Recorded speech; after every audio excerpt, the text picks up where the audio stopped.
جميل. كرات تخطاتلتنا نازي channel زي كعب سلامتهم سبسكرايب لايك شير بمقبار كتحاورنا نقلت ناس لبريل تمرتي إنا حزبكم متعزل لهم عندما كانوا مهار سازين زي تمارو حبرات السوات ونختنا قروهم وعندما نختر الدول بتحتنا يحضر هزي لويس بريل استوهذا فرنساوي يوم يزوم بريل من عين صوران بصحف حساوك قتلوا زخلوا من قديو يا بريل صحافو إننا عينتنا ون كنقروكم كوتر دمتهم كنقروكم يا مالتيم بريل شديشة نقطة له وين دم شديشة قرقاد له حدث اللي تسلسته بيد يماني وعل كتصحف انتلخا 4-5 شديشة دمو بيد سقامي وعل مالتيم كتنب انتلخا دمو قلبيتك حدث اللي تسلسته نيد سقامي وعل 4-5 شديشة دمو نيد يماني وعل مالتي كومزي غيرك عايز نبب حجي نافتي قوتري ABCD كنقروكم يا مالتيم A حدث A حدا B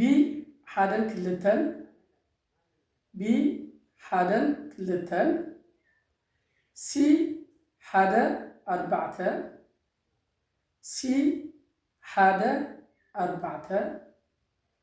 D حدا 4-5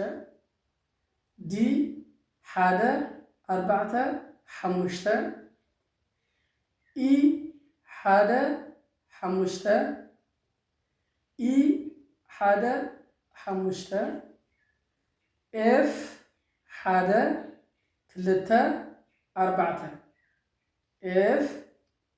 حدا 3-4 G حدا 3-4-5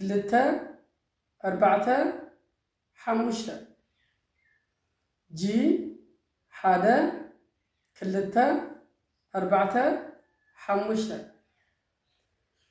H حدا 3-5 H حدا 3-5 I 3-4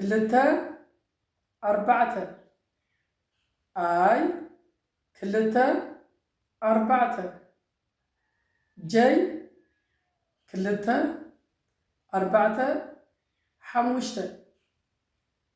J 3-4-5 كاب كي اسكابتي ننحل حدن كاب اي كساب جي نفتن زنقركم سلسة نقطة بموسخ كاب كي جميران اسكابتي كرتان يغيرا وين دمو يحزان كي حدا سلسة كي حدا سلسة ال حدا 3-3 ال حدا 3-3 ام حدا 3-4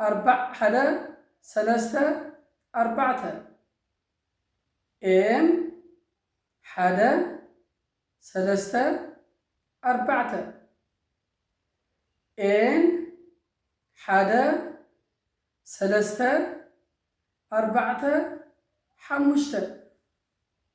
ان حدا 3-4-5 او حدا 3-5 او حدا 3-5 P حدا 3-4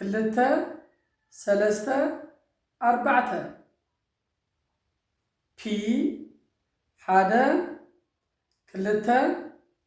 3-4 Q حدا 3-4-5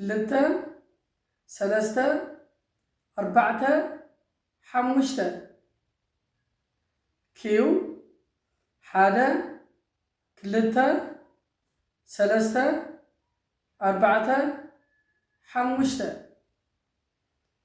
አር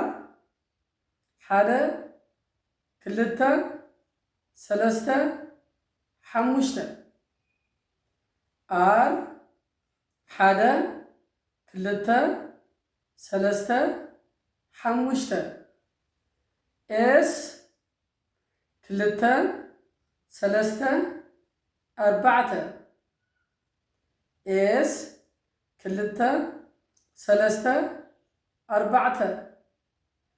ዩ ቲ ክልተ ሰለስተ አርባዕተ ሓሙሽተ ቲ ክልተ ሰለስተ አርባዕተ ሓሙሽተ ካብዩ ድሞ እስካብ ዜድ ዘለዋ ሽድሽተ ፊደላት ሽድሽተ ቁፅሪ ብምውሳኽ ወይም ደሞ ብምእታው እዚ ፊደል ቅርፂ ቀይሩ ወይም ደሞ ወሲኹ ይንበብ። ስለዚ ካብ ከይ እስካብ ቲ ንዘሎ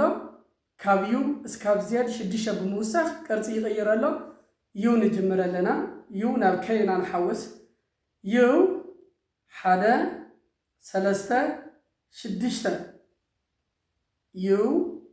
ሓደ ሰለስተ ሽድሽተ ቪ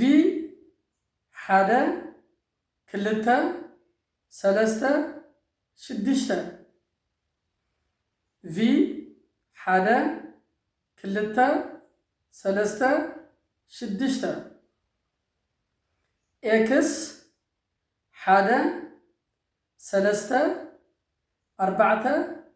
ሽድሽተ ኤክስ ሓደ ሰለስተ አርባዕተ ሽድሽተ